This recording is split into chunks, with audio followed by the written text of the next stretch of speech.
Bavandimwe bakunzi b'ikiganiro cyacu cyubaka ubuzima, ndabaramukije cyane nitwa Salama Niyonsenga, kandi nishimiye kongera kubana namwe uyu munsi mu kiganiro cyacu gisanzwe kibagezaho ubutumwa bubatera imbaraga, bubahumuriza kandi bubafasha gukomeza urugendo rugera ku ntsinzi mu buzima. Uyu munsi tugiye kurebera hamwe insanganyamatsiko yacu igira iti ntukemere ko abantu babi baguma mu buzima bwawe. Ni ubutumwa bukomeye cyane ku buzima bwacu bwa buri munsi, kuko rimwe na rimwe abantu benshi barwana no kubaho mu buzima bwiza, ariko ababakikije bakabakura babasubiza inyuma. Hari igihe umuntu aba afite inzozi nziza, intego nziza ndetse n'umutima mwiza, ariko akaguma mu mubano umubabaza, umutesha agaciro cyangwa umusubiza inyuma. Uyu munsi rero turashaka kurebera hamwe impamvu ari ngombwa kwirinda abantu babi, uko wabamenya n'intambwe wafata kugira ngo urinde ubuzima bwawe, umutima wawe ndetse n'ejo hazaza hawe.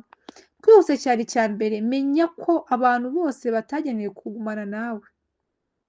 Ikintu cya mbere tugomba gusobanukirwa ni uko abantu bose batagenewe kugumana natwe mu buzima bwacu bwose. Hari abantu Imana iduhuza nabo cyangwa ubuzima buduhuza nabo kugira ngo tubigireho amasomo runaka, ariko ibyo ntibivuze ko tugomba kugumana nabo natwe iteka. Ariko abaza bagutera imbaraga, bakagufasha gukura, bakagufasha kugera ku ntego zawe, ariko hari n'abandi baza bagukurura bagusubiza inyuma. Icyiza ukeneye rero, abantu beza ukeneye nabo bagufata amaboko, bakaguteza intambwe, bakagushyigikira, bakaguha n'ibitekerezo byiza. Rimwe na rimwe abantu baguma mu mibanire ibababaza kubera impamvu zitandukanye tugiye kurebera hamwe: gutinya kubabaza abandi, gutinya kuba bonyine, kubura icyizere cyo gutangira ubuzima bushya, kwiyumvisha ko bagomba kwihanganira byose. Ariko ukuri ni uko kubaha abandi ntibivuze kwiyanga cyangwa kwiyangiza ubuzima bwawe. Niba hari umuntu uhorana amagambo akubabaza, agutesha agaciro, agusuzugura cyangwa agushuka gukora ibibi, ni ngombwa gufata icyemezo cyo gushyira kure ubuzima bwawe kuri abo bantu. Icya kabiri, uko wamenya abantu babi mu buzima bwawe. Hari abantu benshi bibaza bati ni gute namenya ko umuntu ari mubi mu buzima bwanjye? Dore bimwe mu bimenyetso bikomeye. Icya mbere, guha imbaraga mbi. Hari abantu baguha imbaraga mbi zo gukora ibintu bibi. Iyo umuntu ahora akubwira amagambo aguca intege, akwereka ko udashoboye cyangwa inzozi zawe zidashoboka, uwo muntu ashobora kuba ari kugukurura mu buzima bubi bugusubiza inyuma. Abantu beza bagutera imbaraga, abantu babi baguca intege. Icya kabiri, banezezwa n'uko watsinzwe. Iyo umuntu adashobora kukwishimira intsinzi yawe cyangwa ikintu runaka wagezeho cyiza, ahubwo akishimira amakosa yawe cyangwa gutsindwa kwawe, uwo si umuntu mwiza, ni umuntu mubi mu buzima bwawe.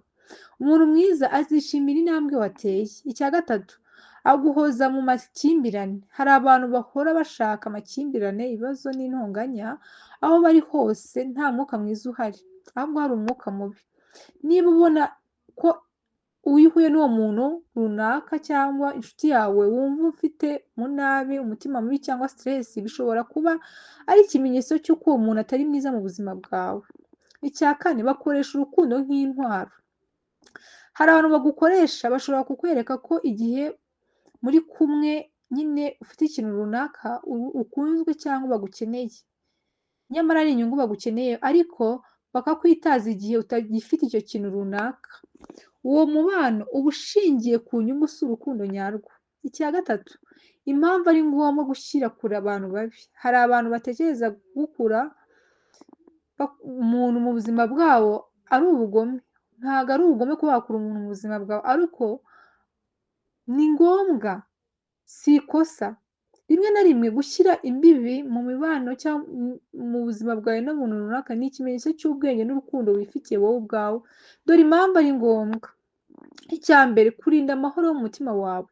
Amahoro mu mutima ni ingenzi cyane. Iyo uhora mu bantu baguhangayikisha, umutima wawe ntubasha kuruhuka. Iyo ubaye kure y'abantu babi ubona amahoro. Icya kabiri, kurinda inzozi zawe. Abantu babi bashobora kugusenyera inzozi zawe buhoro buhoro, bashobora kukwemeza ko udashoboye cyangwa se nta n'ikintu uzageraho. Ariko iyo ukikijwe n'abantu beza, bakugira inama nziza, bagutera imbaraga kandi bagufasha gukomeza urugendo mu buzima. Icya gatatu, kurinda icyizere cyawe. Iyo umuntu ahora agutesha agaciro buhoro buhoro, nawe utangira kumva ko nta gaciro ufite. ariko ukuri ni uko uri umuntu w'agaciro imbere y'Imana n'abantu, niyo mpamvu ugomba kurinda abantu babi ko baza mu buzima bwawe bagutesha agaciro. Icya kabiri, ntutinye kuba wenyine mu gihe gito. Abantu benshi baguma mu mubano mubi kubera gutinya kuba bonyine, ariko ukuri ni uko rimwe na rimwe kuba wenyine igihe gito ni byiza kuruta kuba mu bantu bagusenya. Icyo gihe uba ufite amahirwe yo kwitekerezaho, kwiyubaka, kwisana mu mutima, gutegura ejo hazaza hawe. Iyo ufite amahoro ushobora gutangira kuruhura ahantu heza, guhura n'abantu beza kandi kubakurura bakaza mu buzima bwawe kuko abantu babi baba bagiye. Icya gatanu, ko washyira imbibi mu mibano. Gushyira imbibi mu mubano ntibivuze gutukana cyangwa kwanga abantu, bisobanuye gusa guhitamo icyiza mu buzima bwawe. Dore zimwe mu ntambwe wafata. Emera uko uri. Icya mbere ni ukwemera uko uri. Mu mubano utari mwiza kuri wowe, abantu benshi barabizi ariko bakabihakana. Icya kabiri, kuba uko wiyumva. Rimwe na rimwe ni byiza kubwira umuntu uko wiyumva. Ushobora kumubwira ati hari ibintu bimbabaza ariko simbifuza mu buzima bwanjye, ndifuza ko bihinduka. Icya gatatu, fata icyemezo. Niba ibintu bidahinduka ushobora gufata icyemezo cyo kugabanya igihe mumarana cyangwa ugahagarika umubano burundu. Icyo cyemezo si ikintu cyoroshye ariko gishobora guhindura ubuzima bwawe. Icya gatandatu, hitamo abantu bakubaka mu buzima bwawe. Iyo uhisemo gushyira kure abantu babi uba ufunguye umuryango w'abantu beza mu buzima bwawe. Abantu beza bafite ibi bibaranga: barakubaka, barakwishimira, bagutera imbaraga, bagufasha gukura, bagufasha kuba umuntu mwiza. Abantu nk'abo batuma ubuzima bwawe burushaho kuba bwiza. Icya karindwi, wibuke ko nawe ufite agaciro. Hari abantu bemera kubabazwa n'abandi kubera ko bumva ko nta gaciro bafite, ariko wibuke ibi bikurikira: uri umuntu waremwe n'Imana, ubuzima bwawe bufite intego, inzozi zawe ni ingenzi, umutima wawe ugomba kurindwa. Ntukemere ko umuntu uwo ari we wese agusenya. Dusoza rero bavandimwe bakunzi b'ikiganiro cyacu, turangiza twibuke ko ubuzima ari urugendo kandi abantu badukikije bagira uruhare runini mu kumenya aho tugera. Niba ushaka amahoro, iterambere n'intsinzi mu buzima bwawe, ni ngombwa kurinda abantu babi mu buzima bwawe ko bahagera. Ntibivuze kubanga, ahubwo bisobanuye guhitamo ubuzima bwiza. Hitamo abantu bagutera imbaraga, hitamo abantu bagushyigikira, hitamo abantu bagufasha gukura. Kandi niba hari umuntu ugusenya aho kugufasha, ntukemere ko aguma mu buzima bwawe. Ndabashimiye cyane kuba mwakomeje kudukurikira mu kiganiro. Niba hari ubutumwa bwagufasha uyu munsi, ntuzibagirwe kubusangiza abandi kugira ngo nabo bubafashe. Nitwa Salama Niyonsenga, ndabashimiye cyane. Imana ibahe umugisha kandi ibahe amahoro yo mu mutima. Mukomeze, tuzongera ubutaha. Muramutse kandi mugire ibihe byiza.